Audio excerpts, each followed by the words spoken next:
Welcome to today's video where we break down exactly how to use the Sear Plate on the Breeo X-series. We'll start the video the same way we start the day, with breakfast. Either the most important or least important meal of the day, depending on your opinion on intermittent fasting.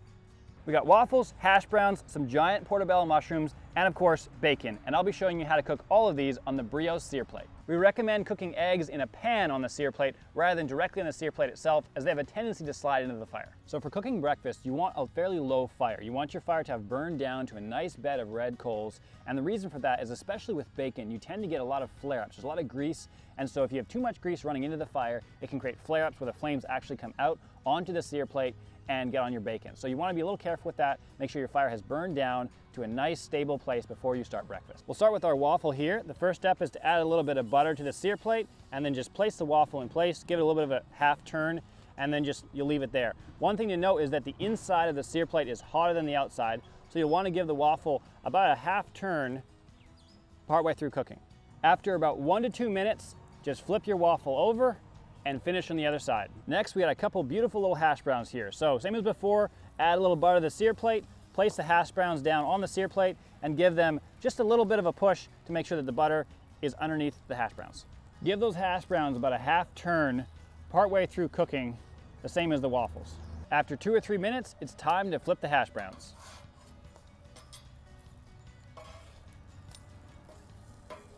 Next up, we got this beautiful pair of portobello mushrooms. Not sure if this is technically a breakfast item, but we're gonna call it that today. The process for doing portobello mushrooms is very similar to the hash browns and the waffles. The first step is butter. So we're gonna add a little butter to the Sear Plate. We're gonna get a little more butter this time, and then on with the mushroom. Last up, we've got the holy grail of breakfast food, smoked pork belly, much more commonly known as bacon. Bacon's a little tricky in the Sear Plate, so watch exactly how we do it. Just a reminder that you definitely want a low fire when you're cooking bacon to avoid flare-ups. So you want to place the bacon not on the inside rim, but about halfway down the rim of the Sear Plate.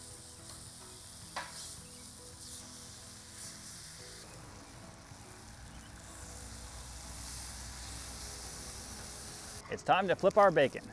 Loosen it up, and then we'll give it a flip. Look at that beautiful, beautiful slice of crispy bacon. Wow. Perfect. All right, so we're done with breakfast and on to the main meal of the day. We've got a nice little variety pack here. We've got a steak, we've got some pork chops, some burgers, some shrimp, and some scallops. I'm gonna take you through each of these items and how they're best cooked on the Breeo X-series Sear Plate.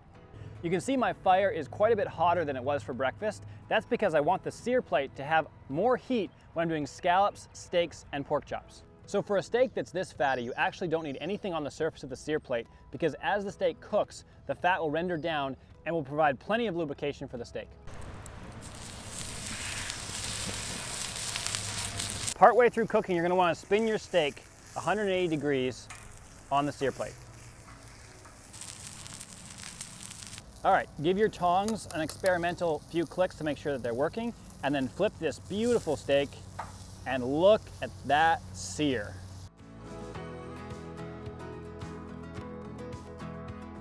Next up, we have scallops.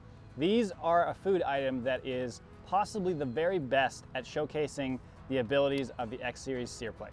Get ready to hear a sound that will change your life.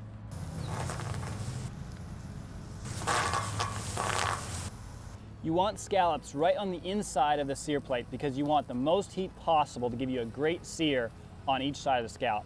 Give it maybe 30 seconds to a minute per side, and then we'll flip it over. All right, let's flip these scallops.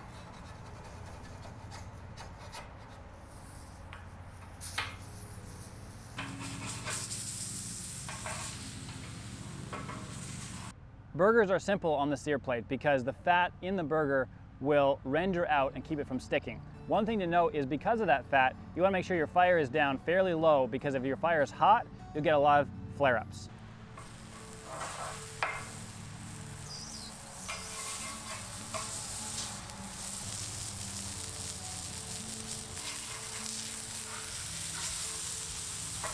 When flipping your burgers, you want to make sure that you're pushing your spatula along the Sear Plate rather than towards the fire.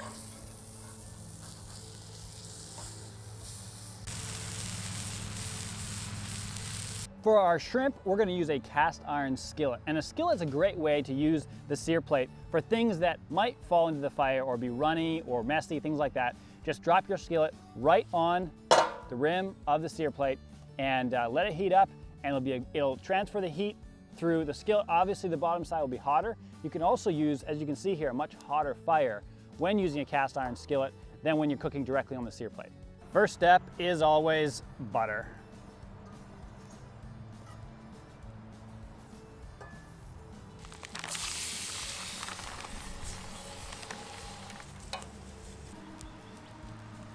Pork chops are very similar to steak. Only difference is with this cut, it's a fairly lean pork chop. I'm gonna add a little bit of butter and then straight on the sear plate.